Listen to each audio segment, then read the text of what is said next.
Last time we spoke, the Qing took Beijing and immediately set out on a campaign to destroy the nemesis of the Ming, and the man that had broken them, Luch Chong.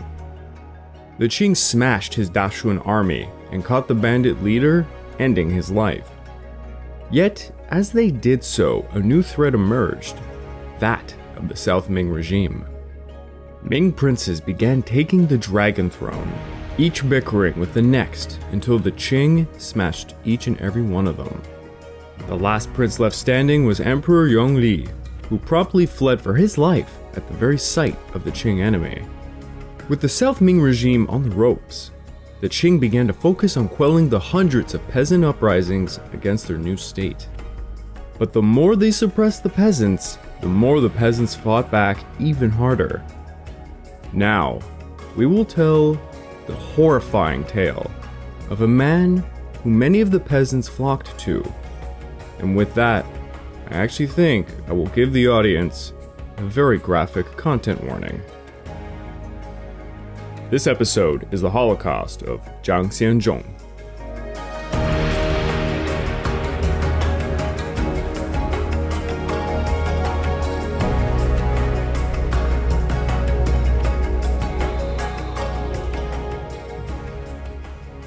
Welcome back to the Fall and Rise of China podcast, and I'm your dutiful host, Craig Watson. But before we can begin, I just want to remind you, this podcast is only made possible through the efforts of Kings and Generals over at YouTube. Perhaps you want to learn a bit more about the history of Asia? Kings and Generals has an assortment of episodes on the history of Asia and much, much more, so go give them a look over on YouTube. So please, subscribe to Kings and Generals over at YouTube and continue to help us produce this content by checking out www.patreon.com/kingsandgenerals. And hey, don't forget, we have another podcast called The Pacific War Week by Week. And if after all that you are still hungry for some more history content, why don't you check out my personal channel, The Pacific War Channel over at YouTube, where I cover the history of China and Japan during the 19th century, all the way to the end of the Pacific War in 1945. Give it a look, it'll mean a lot to me. Now before I begin with the show, there's just a few things I need to say. The first one, if you haven't gauged so by the title of this podcast is going to be very graphic. Well, at least for your ears, that is. If by any chance you watch our other podcast, The Pacific War Week by Week, in a similar fashion to when I was speaking about Unit 731, much like that, this is going to cover a lot of mutilation, mass murder, and just horrifying stuff. So you have been warned. Another rather small point I want to make is to those listeners who learnt about this man in particular and are from the education system in mainland China. I just want to apologize if my take in this episode does not mirror exactly what you might have learned. The reason why I'm saying this is because I read quite a few sources, and from one particular source that's from mainland China, his interpretation of this man was very, very different from the rest. One source portrays him as a peasant revolutionary who fought for the rights of the peasant class, and that most of what was said about him is misconstrued later on by the Qing, trying to place blame on him for crimes against, humanity and such. Yet, most of the accounts about Zhang Xianzhong say he was a psychopath mass murderer, and it's kind of undeniable. I'm stating that because there were a lot of missionaries and outside people who were there and witnessed a lot of these events and wrote about it as well. Regardless, like anything in history, the truth is probably very gray. I used many sources for this episode, and I hope I did a good enough job to try and portray the events as they actually were. Anyways, on with the show. Okay, so way back when, many episodes ago, you might remember the name Zhang Xianzhong. He was basically the rival to Luch Chong. Luch Chong and his Dashun army managed to take Beijing, while Zhang Xianzhong and his Dashi army moved further southeast. Fortunately for him, considering the Qing blew down the door to Beijing.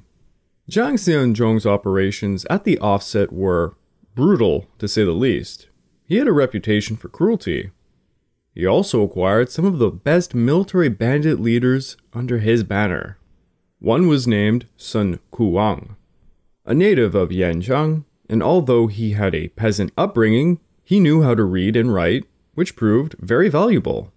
Then there was also Ling Dingguo, who was a tall and sturdy man, kept himself clean at all times, and was extremely gifted in leading armies. He ended up being one of Zhang Xianzhong's most trusted commanders who was able to restrain Zhang or his other colleagues when necessary. It is said, while others raped and butchered cities after taking them, Li Dingguo preferred to avoid these activities and restrained his men. Then there was Liu Wenxiu and Ai Nangqi, each not as famous as the previous two, but equally formidable commanders who earned the loyalty of their men. In the year 1643, Zhang Xianzhong entered a new phase of his illustrious career. He had gained valuable experience in both siege and naval warfare, moving beyond commanding just a mere bandit army. He led some 100,000 or so men, and was regarded on an equal level to Li Zicheng, the de facto largest bandit army leader. Now, unlike Li Zicheng, however, Zhang was not as successful at building a regime and tended to just pillage and then move on. Now, the last time we mentioned Zhang Xianzhong, he was raping and pillaging Hunan province. He had a bit of a dilemma though. He had plans to take Nanjing, the secondary capital of the Ming, but Li Zicheng and the Ming commander Zhou Liangyu made it impossible to get near Nanjing. Zhang's forces were enormous at this point. Some estimates indicated possibly 500,000 people were under him. Then they were taking heavy casualties. With so many men, he was concerned primarily with, well, how to feed them. And he began to speak to his commanders. They all spoke to him about Heaven's Storehouse, a name given to Sichuan province. Many of the commanders pointed out that the geography of Sichuan would prove a better base of operations against Li Zicheng's Dashun forces.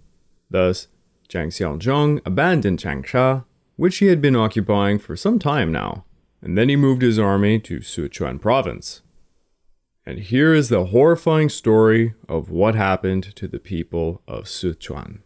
In 1644, Zhang camped in western Huguang, capturing Xianyang and dozens of towns in its vicinity. Rumors spread in Sichuan that Zhang Xianzhong was leading an army 400 strong to sweep the province at any moment. The South Ming officials in Sichuan had completely ignored their own defenses. They lacked supplies because of a shortage of funds. Corruption was rampant in all levels of government. They bickered amongst another. There was barely any disciplined troops left to make much of a stand. As a result, Chongqing was left with only 3,000 troops to defend it. To make matters worse, like many cities in Sichuan, Chongqing had been infiltrated by bandit spies serving as the eyes and ears of Zhang. The defense of Sichuan's capital, Chengdu, was commanded by Zhong Ying. Zhong Ying was a large, imposing man with a huge mustache, greatly feared by his enemies for his spirit and conviction in battle. Zhong Ying and his Ming general colleagues fought many battles against Zhang's invading forces. Zhang won a significant battle at Zhengzhou, killing over 1,000 of Zhang's bandits and sinking 100 of his boats. But overall, the Ming were simply outnumbered and outgunned in Sichuan. Over the course of quite a few battles, it is estimated the Ming loyalist armies would lose up to 100,000 men. Zhang eventually dislodged Zhang's armies at Fuzhou, where Zhang was wounded by arrows. Ming fronts began to collapse and Zhang had to withdraw through the Wangjiang Pass, killing many during his retreat. With Zhang gone, Chongqing was open for the taking. Zhang's vanguard was 100,000 strong, backed by 200,000 in reserve. He began his attack on Chongqing with probes while he built up some floating bridges. Zhang was eager to take Chongqing, as by this point in time he received word that Li Zicheng had captured Beijing, and in Zhang's mind it was only a matter of time before Li Zicheng turned his army upon Sichuan. Once he had constructed 100 boats, his men sailed forth with great yellow banners proclaiming Chongqing Chuanyue, meaning quelling the disturbances in Sichuan. Historian James Parsons tells us this of the moment. The rebels converged on Chongqing from two directions. One force continued the advance of the Yangtze, and another, under Zhang's personal command, went overlord and approached the city from the west. The magistrate of Chongqing, Chen Shizi, was undoubtedly demoralized by the fall of Beijing to Luch Chong and the suicide of Emperor Chongqing. He made no attempt to defend the approaches to the city, apparently because he was afraid that his troops would flee if he allowed them outside the city walls. Thus, in July of 1644, Chongqing was completely surrounded. The outcome of the contest was apparent, for Zhang's forces outnumbered the defenders, and he had by now acquired great skill at attacking walled towns. But fighting continued for several days, with both sides using cannons, as well as the more conventional and probably more effective bows and arrows. Finally, the rebels succeeded in digging a large hole in the wall and filling it with gunpowder, which was exploded by a means of fire arrow. Thus, they were able to gain entrance to the city, and all resistance was overcome in July the 25th of 1644. As the walls fell, the invaders swarmed in like ants, and the Ming defenders tried to repel them, leading to bloody street fighting, but they were all cut down. The magistrate and commander of the defenses of Chongqing, Chen Shizi, was captured by Zhang, who offered him the opportunity to surrender and join him. Chen spat out, "If a petty little official of the 7th grade doesn't fear death, how can I, who am still a court official of the 2nd grade and a high frontier minister, submit to you, a bandit?" Zhang, in fury, tortured Chen before having him publicly flayed. In the words of the Jesuit priest, Gabriel de Magalhães, who heard the story secondhand, mind you, he said this: "They begin the butchery with the toes until they complete it at the top of the head, cutting off small pieces of flesh, some smaller and some larger depending on the orders of the tyrant, which ranged ordinarily from 300, 500, 1,000, and 10,000 pieces. A butchery so inhumane, prolonged from sunrise to sunset, on a man." The bloodbath of Chongqing is one of the most infamous moments of Zhang's rather dark career. Zhang began taunting Prince Yue, asking if he was fiercer than Luch Chong, before telling him that heaven gave him a message in the form of lightning, that he had to kill him, and thus, he executed him. Then it is said he ordered all of the defenders of the city, 37,000 soldiers, to have their sword arms severed off, though those who submitted peacefully merely had their ears, noses, or hands cut off. Some more accounts state Zhang also ordered the severing of the left arms of all the women in the city so that couples would be matched sets. Wow.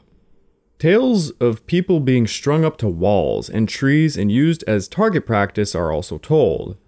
Countless thousand were butchered, filling the rivers with blood. It's hard to gauge what's exaggeration or not in these tales, but one thing is for sure. Zhang Xianzhong killed a significant amount of people for both strategic and psychological purposes. As seen countless times in history, engaging in one great atrocity might well convince others to submit without fighting, thus preserving resources and allowing someone like Zhang Xianzhong to capture cities intact further down the road. But in the case of Zhang Xianzhong, this behavior seems to persist, and more massacres will occur. It should be noted that Li Dingguo and Sun Kunwang were said to try and curb Zhang's murderous side whenever possible. After Chongqing, Zhang's forces fanned out and attacked the localities, and in short time, 47 districts and prefectures fell to his men. Many independent bandit groups, such as the Yaohuang bandits, would come to join his forces, bolstering him by another 50,000 men. Then Zhang set his eyes upon Chengdu, which he thought would make a perfect capital for his new regime. At Chengdu, Prince Shu made the same mistake as his cousin, Prince Yue, at Chongqing, as he sat upon his treasure rather than spend it to bolster his city's defenses. The city's defenses were organized by Liu Jiaqiong and Yang Zhang, who raised a force no larger than 10,000. They dug moats, repaired walls, and trained the troops as best as they could. Yang's troops approached Chengdu from 3 directions. At this point, the official, Shen Yunzuo, fed up with the greed and incompetence of Prince Shu, gave up trying to press the prince for funds, and raised funds from other officials instead, acquiring enough to hire a mercenary force of 2,000 troops. They would, however, not make much of a difference. As with Chongqing, Zhang first offered the city a chance to submit sending envoys ahead, but the envoys were executed. Li Dingguo pushed Zhang to slip some spies into the city first to learn of its defenses, which proved very useful.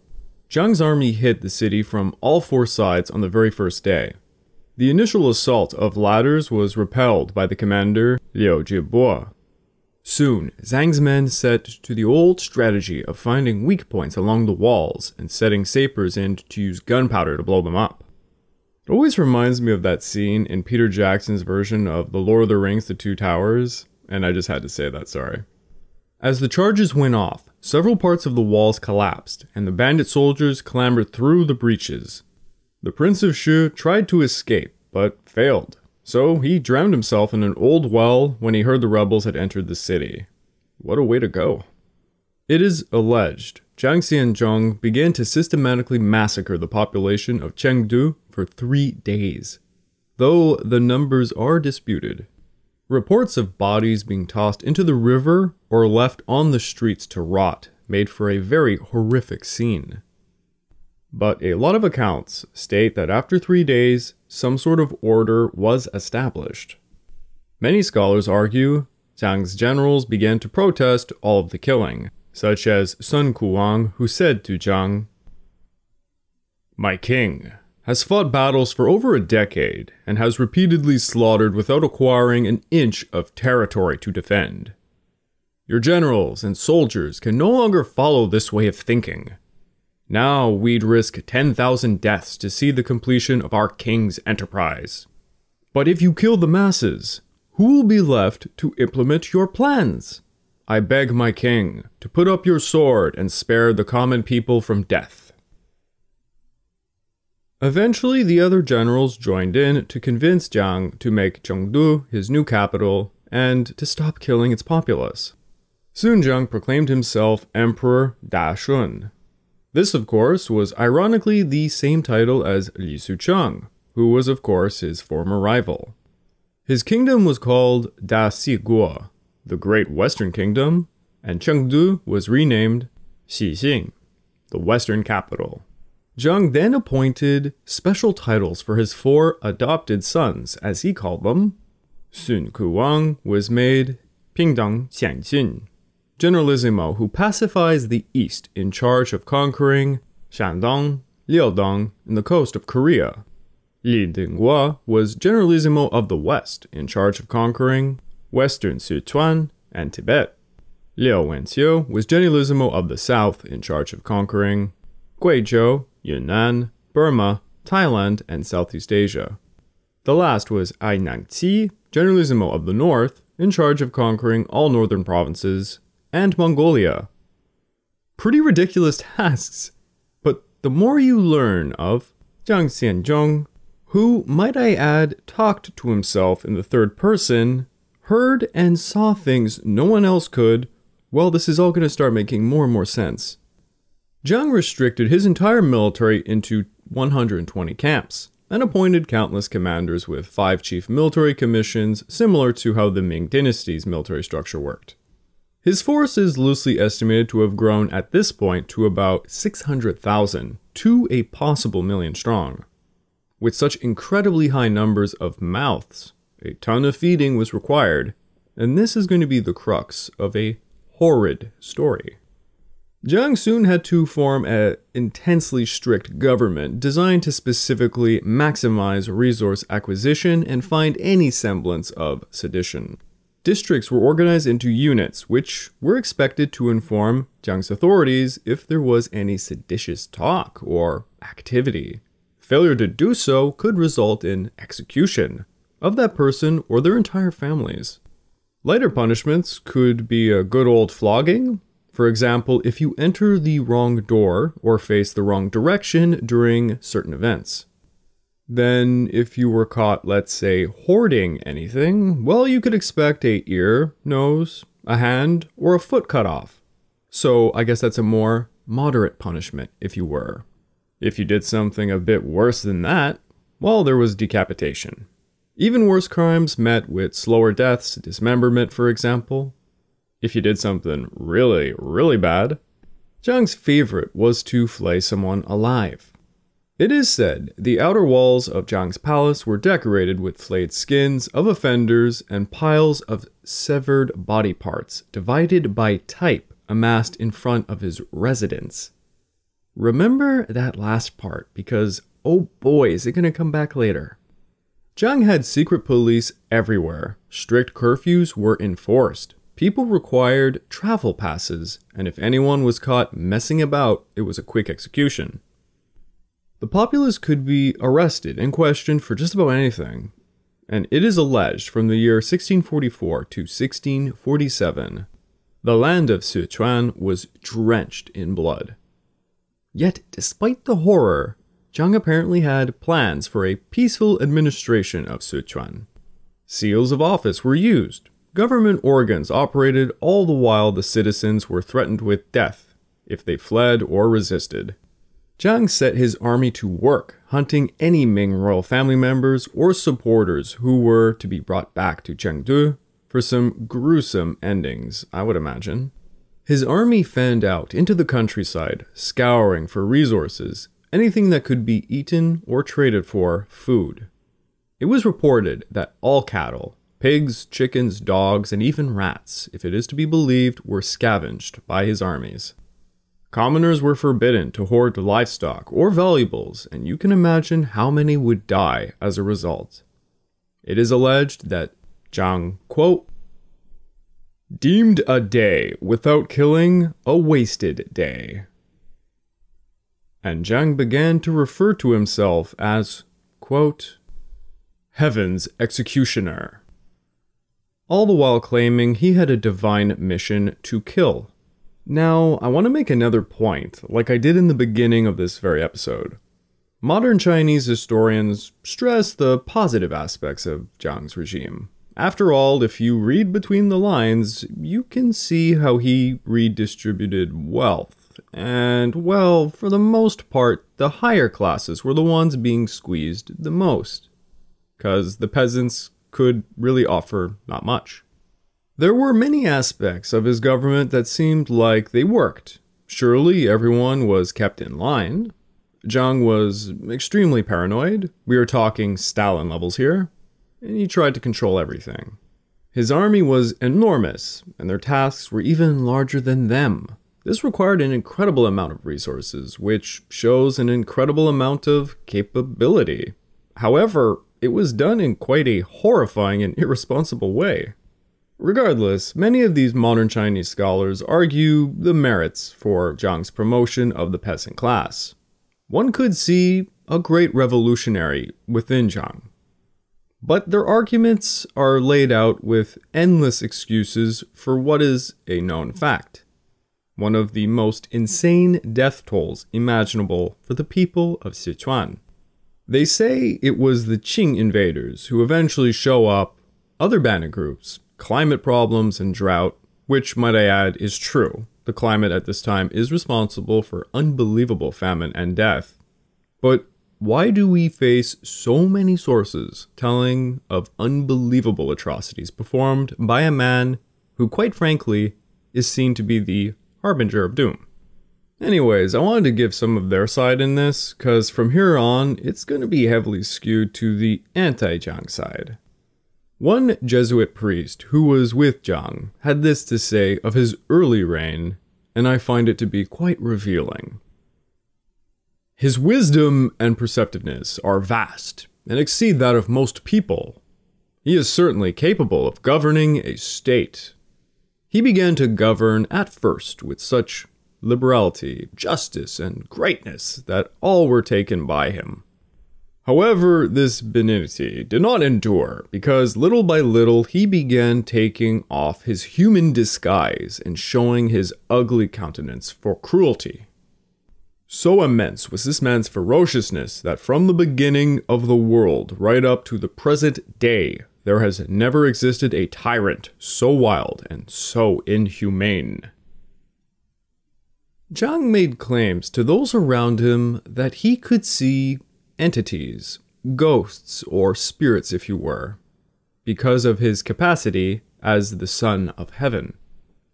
At times, these entities, or better said, heavenly spirits, told him to commit slaughter. He would also go on to say the people he killed sometimes came back to speak to him, and in his frustration, he could not kill the entities. After only a month of establishing his new kingdom, matters began to spiral out of control. This would lead to 2 years, which would go down in the annals of Chinese history as some of the bloodiest.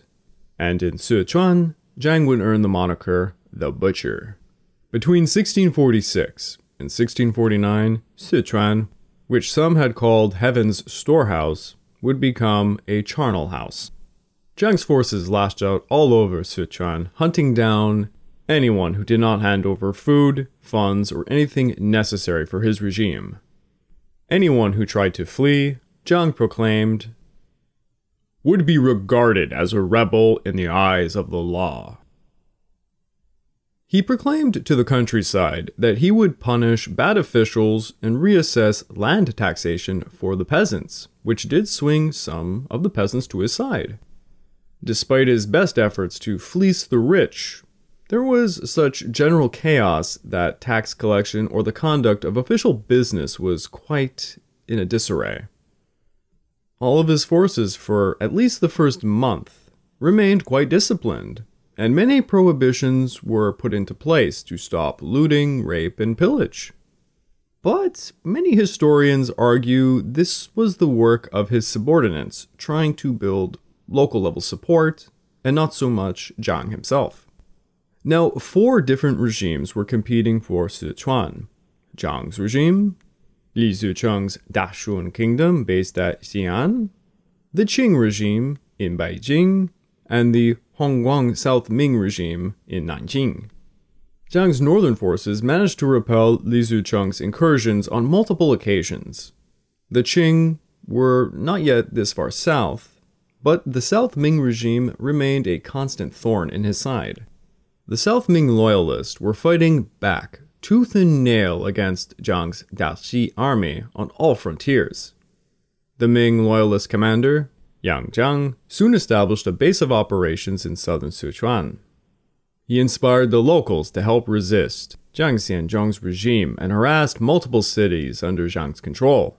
Southern Sichuan soon became a hotbed for resistance against Zhang's rule, furthering others to do the very same.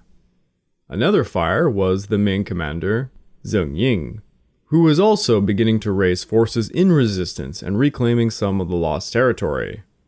Zheng Ying managed to recapture Chongqing and greatly bolstered its strength. To add to this injury, other bandit groups such as the Yaohuang bandits within Sichuan began to rebel against Zhang in retaliation for his massacres upon the populace. Some estimates suggest the Yaohuang bandits' numbers in Sichuan could have been up to 100,000, so this was no minor issue.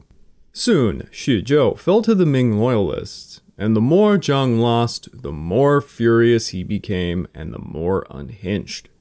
He soon sent his commanders with orders to indiscriminately kill, which was not a popular policy for them. Zhang had the local militias rising up against him now, Ming loyalist armies, and soon the Qing would descend upon Sichuan.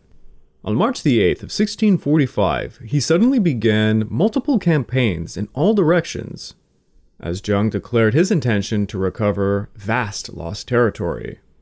his 4 great generals went off in their respective directions. Liu Wenxiu was sent to pacify Chongqing, Sun Kuwang and Ma Yuanli were sent into the north, and Ai Nangqi went into the south. It is said by the time their eradication campaigns had finished, quote, "One could travel for 1,000 li and see only red earth, and in 10,000 homes there was no smoke. Travelers encountered no one living in Shu. There was land but no people, and the environment made it hard to stay there." Ai Nangqi won a few battles in the vicinity of Yaozhou, driving the Ming forces further south. But it was only temporary, as they kept coming right back and recapturing lost territory. It is said half the residents of Yaozhou died at the hands of Ai Nangqi's army before the Ming retook the city. Liu Wenxiu, with a force of 30,000, hit Chongqing by land and water. But Zheng Ying sent 2 ravine units and land forces, pincer attacking Liu's main force at Dugongchang and smashed his army. Apparently only 3,000 of Liu's men would survive. Zheng Ying was promoted vice commander and made an earl of Jinpinkao by Prince Fu for the great victory, and his forces allegedly grew to 100,000 strong. This was the first major defeat for Zhang Xianzhong in Sichuan. Xiejiao was captured soon by other Ming loyalists, taking the lives of 2,000 Daxi soldiers. One of Zhang's commanders, Feng Shangli, retook Xiejiao, only to lose it again to Yang Zhang, who proceeded to burn all of his boats, not allowing him to retreat, and killing most of his forces. Yang Zhang would follow this up by ambushing a force led by Zhang Xianzhong's younger brother, capturing tons of men, money, and supplies. With the booty in hand, he soon hired 8,000 more mercenaries and many spies to send into Zhang's armies to cause mayhem. Even Buddhist monasteries began joining in the resistance against Zhang in Sichuan. When the Buddhists are coming after you, you really gotta ask questions about your own character. Zhang was livid at the reports, and he sent more and more forces out to kill indiscriminately. Zhang began to form repeated conferences with his advisors and noted that Chongqing needed to be rid of the Ming so that Zhang could refocus his attention upon the Dashun army in the north, and the Qing even further north of them. By this point, Zhang only really controlled an area of 30 miles around Chengdu. As he faced more and more defeats, his fury grew and massacres mounted. Corpses piled outside the offices of the Ministry of War as Zhang vented his rage. He began to purge his eunuch cohort, killing 280 out of a possible 300, possibly because he suspected them of being spies for the enemy, which they very well might have been. The courtyards and grassy areas around the palace were said to be stained with blood and the stench of rotting flesh. Official appointments became death sentences. By the time Zhang's armies had finished their campaigns, which can be better described as eradication campaigns, all he had really done was create more and more resistance. As his enemies multiplied, so did his paranoia. This is where you find a ton of sources talking about Zhang seeing and hearing things. In the early part of 1645, it is said he was seeing headless ghosts stalking the halls of his palace. He claimed at one point to one of his advisors that one of the ghosts stole food from his plate. Perhaps it was just a starving servant? He complained that he kept hearing the cries of those flayed outside his halls at night. It was around this time where Zhang began to become fixated with what he called his divine mission to slaughter. He claimed to receive directions from a Tianshu, divine book, that only he could read and understand. He would rant things such as this: "There are too many commoners in China, and their wickedness is unchecked. Therefore, the Lord of Heaven has sent old Zhang to the world to kill people. I want to fulfill the charge of heaven, so my plan is to kill all the evil people in China. Zhang told the populace of Sichuan to cleanse themselves, lest he be forced to do it for them. He said this: His Majesty is truly acting on behalf of heaven. All of you, officials and commoners alike, must wash your hearts and cleanse your thoughts in order to avoid heaven's wrath. It was after stating this to the people of Sichuan that we get the famous line he told his subordinate, Wang Jiayin, about how, quote, if a day went by and he did not kill anybody, then he was really unhappy. How much of this is real and what is exaggerated or blemishing of his character, I leave up to you. But man, does it make for a hell of a story. Now, it's quite frowned upon to give a psychological diagnosis for a historical figure, someone who we really couldn't know what they were like. We are just basing all of our information on the sources that we have. Full disclaimer, my first degree is actually in neurobehavioral science, which probably sounds pretty weird to you. My second degree is in history. Awfully long story there, but I can't tell it here. Anyways, the reason why I bring it up is an awful lot of people have looked at Zhang Xianzhong and tried to give him a psychological profile. Most of the sources say, at minimum, he was suffering from paranoid delusions, and at maximum, he was suffering from full-blown schizophrenia. They also say, because of his apparent delight in the torture and murder of so many, it probably indicates typical behaviors of antisocial personality disorder, aka psychopathy. If I had to give my answer to this question, I would also say that he seems to suffer from quite a large case of schizophrenia, and the antisocial personality disorder does definitely fit his character. Carrying on with the story, another account from the Portuguese Jesuit Gabriel de Magalhães told us this of Zhang. It seems that he ate and drank with greater gusto when people were being skinned alive or being cut up into pieces in his presence, and at the same time that the pieces of human flesh were being cut off and dripping to the ground, he would be cutting up and eating the meat on his plate. And while the blood dripped, he drank wine.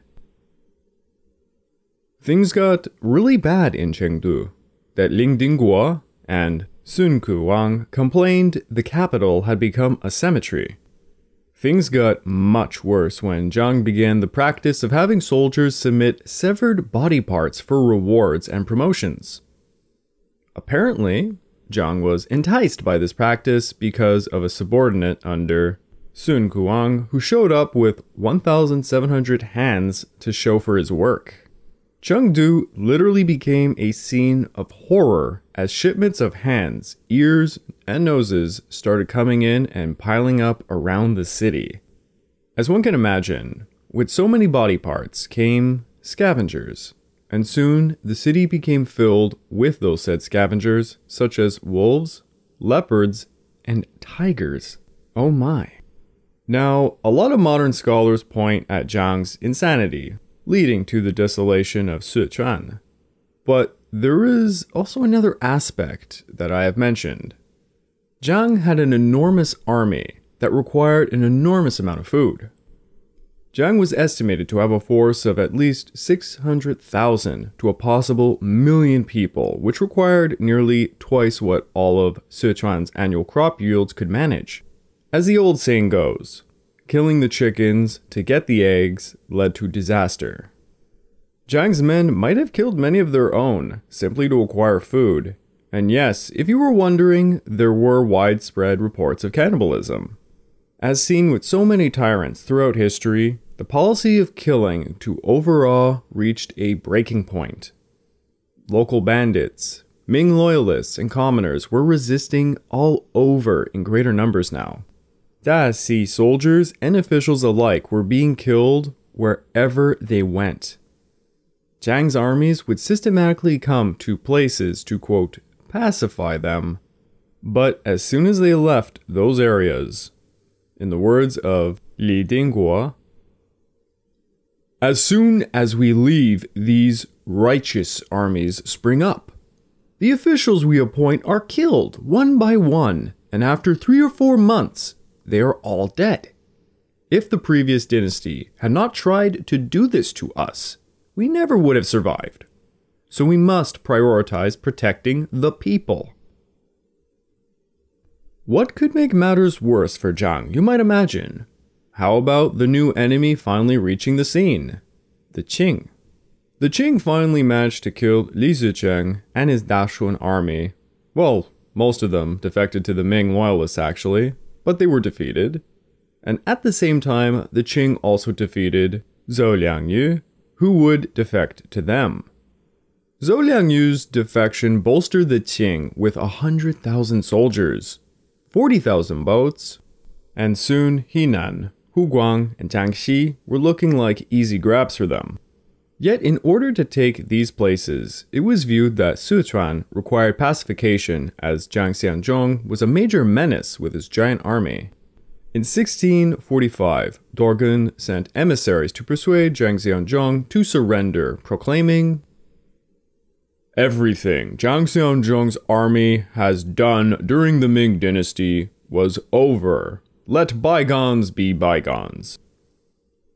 So, provided Zhang Xianzhong and his army surrendered, he would be appointed an official, and his children would enjoy honor and wealth within the Qing Dynasty. Zhang chose to adopt a wait-and-see kind of attitude, and when he didn't surrender at the offset, it was to no surprise the Qing were a little bit pissed off. Sun Kuang and some other generals began to complain to Zhang that the massacres upon the population were creating more and more enemies and pushing them into the arms of the Ming and Qing. Zhang retorted simply that those who resisted must be slaughtered. In the beginning of 1646, the Qing sent an expedition against Zhang Xianzhong, but it never reached Sichuan, as it got held up by various Ming loyalist armies along the way. Then the Qing sent a second expedition, led by Prince Siqin, Hao Ge, and Wu Sangui, to march south and attack the Dashi army in Sichuan. Now, as bad as Zhang had been to the people of Sichuan thus far, it was at this point, with the Qing coming down upon his doorstep, where Zhang performed some of the most horrifying atrocities against the people of Sichuan. Our Portuguese man on the ground, Magalhães, claimed that Zhang's hatred for the people of Sichuan stemmed from his belief that their perfidy undermined his campaign in Hanzhong the previous year. For whatever reason, Zhang resolved to kill all of the Sichuanese people. Specifics are hard to gauge, but it is estimated Zhang would kill 140,000 people in just 4 days. Just to showcase again the character that was Zhang Xianzhong during his regime in Sichuan, here is a little story. Zhang was known for his cruelty, and horrible stories are attributed to him, such as Shu Bi's story about Zhang's heavenly candles. The story goes that Zhang got sick and vowed that if he recovered from his illness, he would offer 2 heavenly candles as a sacrifice. No one understood what he was talking about at the time, but when he did recover, he ordered the small bound feet of many women to be cut off and placed in 2 large piles. The feet of one of his favorite concubines were unusually small, and he had them severed and placed at the very top of each large pile. Oil was poured on the piles, and they were ignited, fulfilling his vow to offer 2 heavenly candles. I have to say, I have read some gruesome things in my time, but this one was particularly bizarre and gross.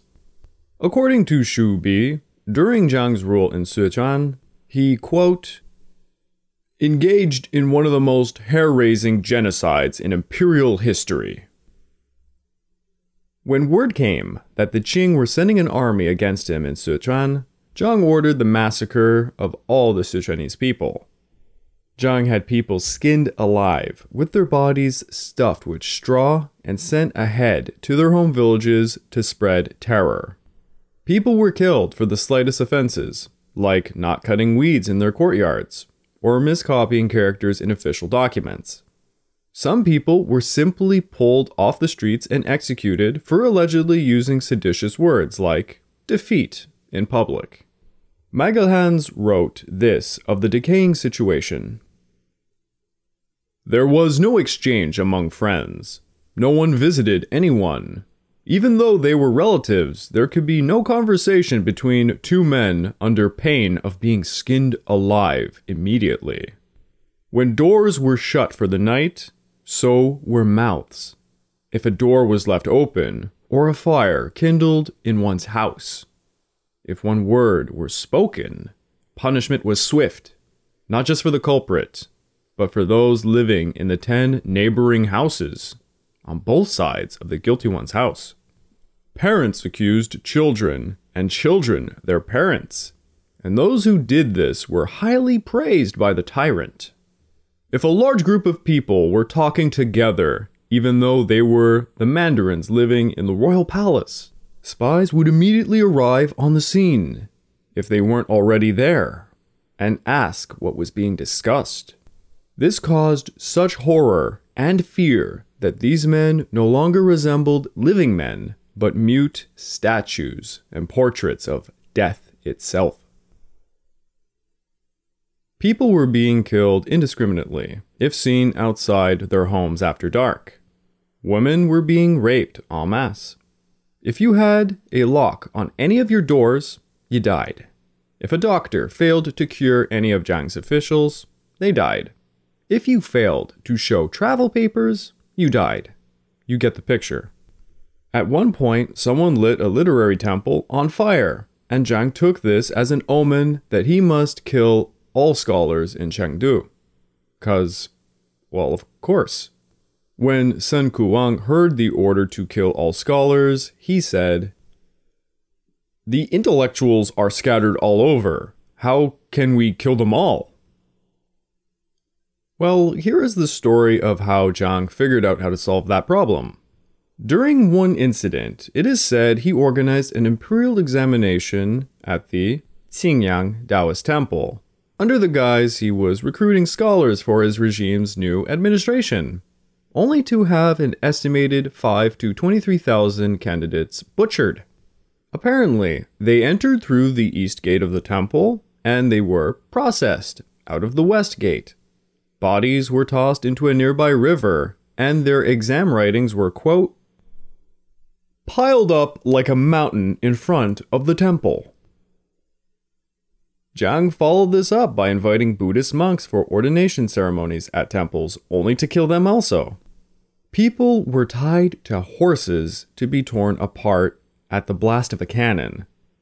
Zhang's men went into the countryside to purge, and at Tiangzhou alone, Liao Wenxiao reportedly killed 10,000 refugees and 1,000 Buddhist and Taoist monks.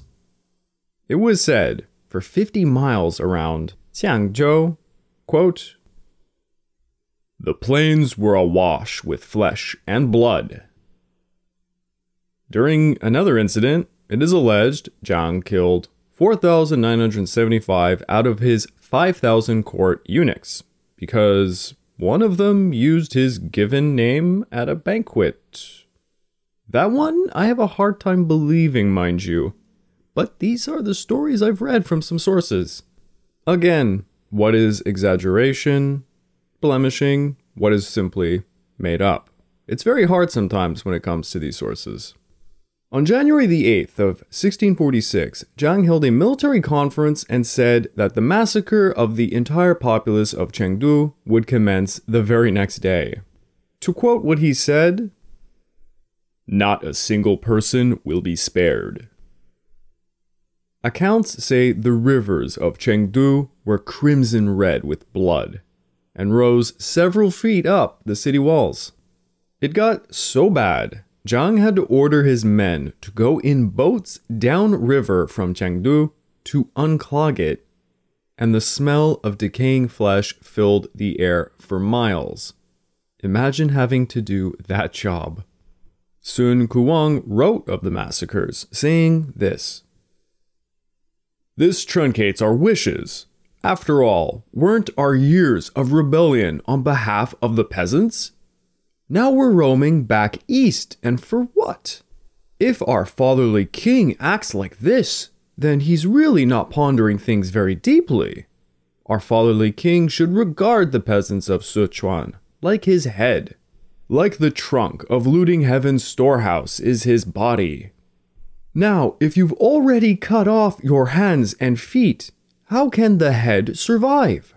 What kind of state has a king without subjects? Is this not only a king in name?" After a couple of days of massacre, Zhang summoned all of his court ministers, separating the Sichuanese from the rest and executing the Sichuanese ones.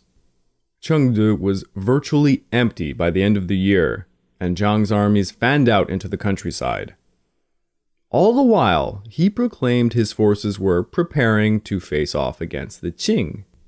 Some have compared this moment to that of when Hitler pursued the Holocaust while neglecting his military aims during the last years of World War II.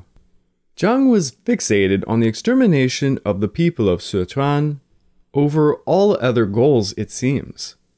Some accounts go as far as to claim Zhang had fetuses ripped out of the wombs of women and children rounded up for systematic executions. Mountains of hands and feet piled up outside of Zhang's palace in Chengdu, and contemporaries said it was like Mount Fenghuang. Zhang is said to have been seen stalking his palace at night with his sword trying to kill ghosts. Zhang told his advisors he was seeing disembodied hands stealing food from his plates, headless females playing instruments in rooms, and all the while he heard the cries of the dead.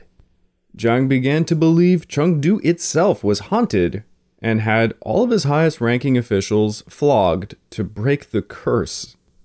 Zhang had begun a new military program where his soldiers could be promoted based on how many limbs they brought back to him.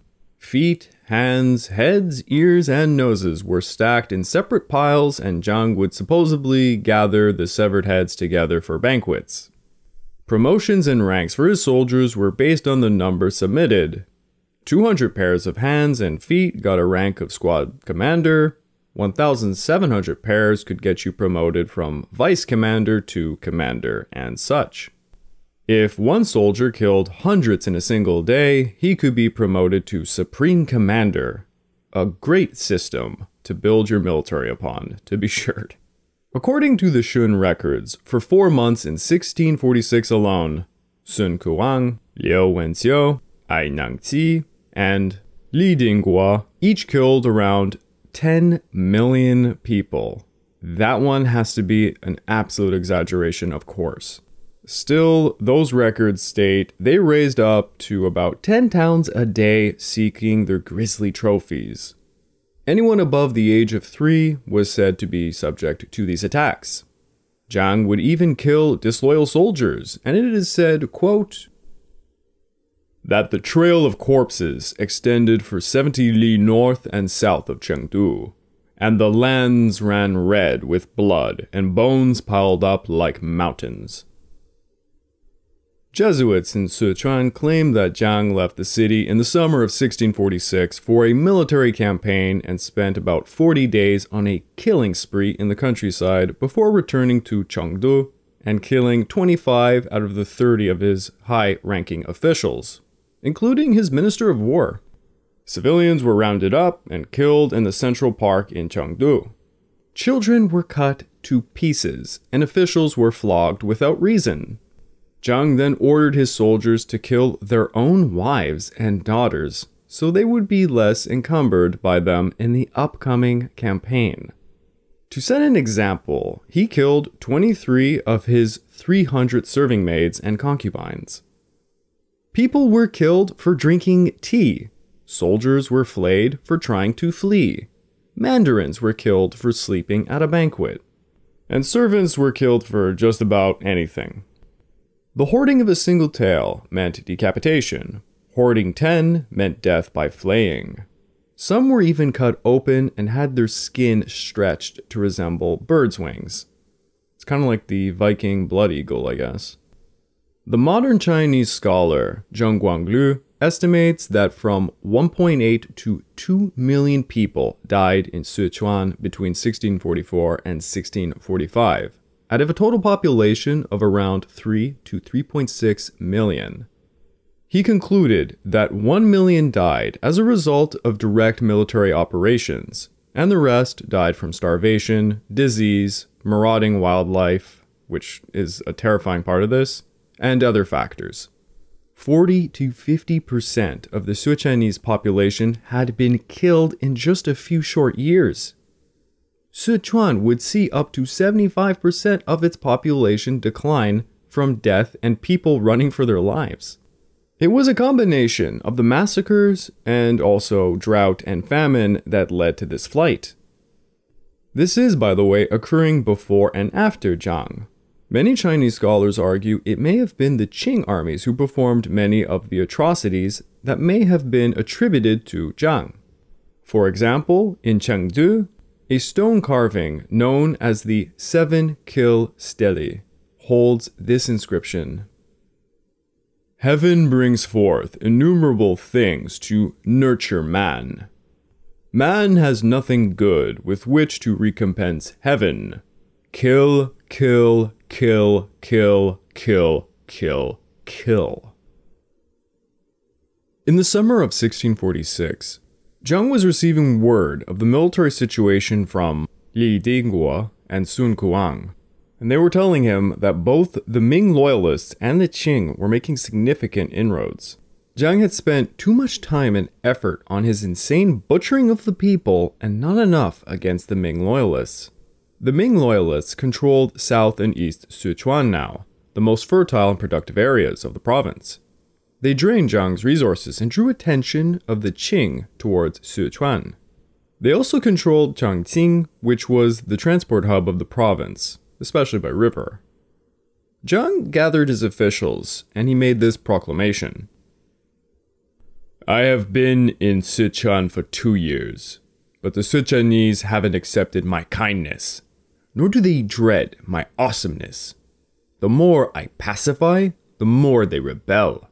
As I consider what I can do, I've decided to abandon Sichuan and go to Shaanxi, so I can take Chang'an and use it as a springboard for recovering the central plain. This was my base of origins before, and my generals and soldiers are all folk of Qin.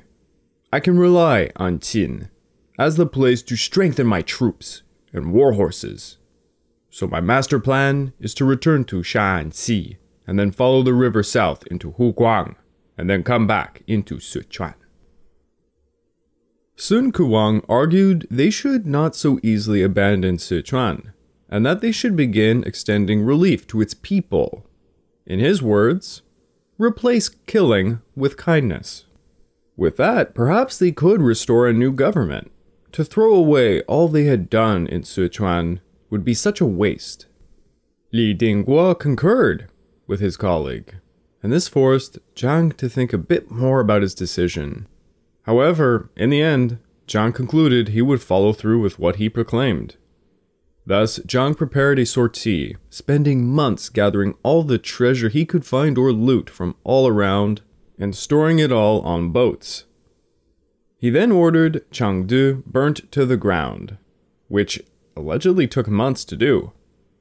Zhang began to send out boats filled with treasure and sent his 600,000-strong army forth by land and river southeast. Zhang made a rather bizarre strategic error and decided to attack Yangzhan and seize his controlled territory, despite being hampered by his treasure boats and massive number of refugees. Well, Yangzhan had countless spies amongst Zhang's forces, and he found out about Zhang's plan, and he ambushed him by land and river at Jiangkou near Pengshan. Yang managed to cut Zhang's fleet off from the shore and set fire to his boats. The battle almost immediately turned into a rout, with most of Zhang's navy being sunk to the bottom of the river. It is said Yang Jian would spend months salvaging tens of thousands of taels worth of treasure and supplies from the bottom of the river. Yang pursued Zhang's forces all the way to Hanzhou, but upon seeing the scene of rotting corpses everywhere, he apparently turned back in horror. And who could blame him? Kind of reminds you of the situation the Turks ran into with Vlad the Impaler. I think Zhang and Vlad would have got along pretty well. Anyways, it was around this time Zhang's commanders began to lose the stomach for his campaigning, and many started to desert. This also prompted, as you can imagine, Zhang to kill those who seemed to be faltering, because of course. He had 13,000 of his followers executed, and apparently, Liu Wenxiu captured 6,000 soldiers trying to desert and flayed them alive. Zhang's Dashi army moved east, but he left many subordinate commanders to garrison key locations. But most were defeated by Ming loyalist armies later. Zhang's armies were so large and difficult to feed, he soon feared illness would spread amongst them, and apparently he ordered his 4 great generals to kill anyone who looked sick. Allegedly, this would see another 4,000 of his men butchered by their own commanders.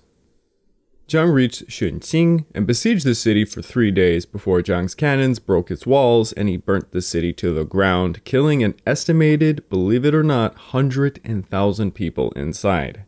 In all honesty, it's really hard to believe most of these sources when it comes to the numbers. When his army continued to march on, he sent forces into the mountains and forests to forage for food, and anyone who came back without the required quota of food for each day was, as you guessed it, executed. Zhang and the forces then made it all the way to Mount Fenghuang, located just outside the city of Sichuan. He attacked the fortified mountain stockade, with which was garrisoned by just 2,000 troops. Once he took the mountain, he began to construct defensive works and build boats to try and head southeast, on Haguang. But then his massive army ran out of food, and he sent them fanning out to plunder, starting a wide array of massacres. It is at this point we get a lot of accounts of cannibalism amongst the troops. It is alleged Zhang had more visions telling him to kill more people, and that at some points he was killing 10 to 20,000 per day. Beginning of course with the Sichuanese, but soon people from Huguang and then Shaanxi. Supposedly, he is said to have killed half of his own men in under 2 months, which has to be an exaggeration. That one is crazy. It is reported some of his advisors would often find Zhang talking to himself, saying things like this. "Heaven has instructed me to kill. I dare not avoid killing." Around this time, Zhang and his army occupied Xizhou. Emperor Yongli took the throne at Xiaoqing and Emperor Shaowu at Guangzhou. Thus, the Qing had plenty of work on their hands with the southeast and soon appointed Prince Haoge to focus his attention on defeating Zhang Xianzhong. Prince Haoge soon captured Xi'an and continued to march south into Sichuan. The Qing began proclaiming to all the areas they occupied that no one was to be killed and that they would protect them. And as you can imagine, many of the populace fled right into the arms of the Qing immediately. I know if I was them, I would. One of Zhang's commanders, Liu Jingtong, had an army of mostly Sichuanese, who, for understandable reasons, did not want to butcher Sichuanese people, and he decided to just defect to the Qing, most likely fearing for his own life. Liu Jingtong fled north, and he met with Prince Haoge, telling him the exact location of Zhang. Liu told him, quote, "I do this to save the people from fire and water." And then he told him that he would guide Prince Haoge and his men to Zhang personally. Thus, Prince Haoge and Liu's armies marched together into northern Sichuan, finding roads strewn out with bones. This prompted Prince Haoge to ask Liu if all of Sichuan was like this, and Liu sighed and replied, For years, Sichuan has endured the local bandits of Yao and Huang. They've been trampled underfoot and since been subjected to the massacres of my lord, Xianzhong. Prince Haoge replied, "As soon as we encounter Huang, Yao, and the Zhang bandits, we will extinguish them immediately, so as to alleviate the people's suffering."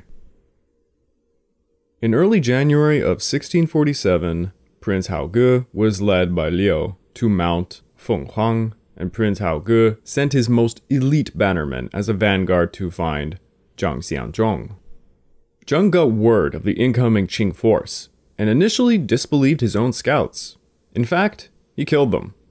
And then he exclaimed, "The awe of the 8th great king encompasses the realm, and my name resounds over the 4 seas. Who comes here to die? I will personally go forth to greet them." The totally mentally stable Zhang emerged from his tent, grabbed his spear, mounted his horse, and went to investigate with just 10 men as a guard. They reached the Taiyang Creek and saw enemy troops on the other side of the creek. As Zhang galloped into view, it is alleged Liu pointed him out to the Qing force and prompted a Qing archer to shoot Zhang through his torso with a single arrow that killed him.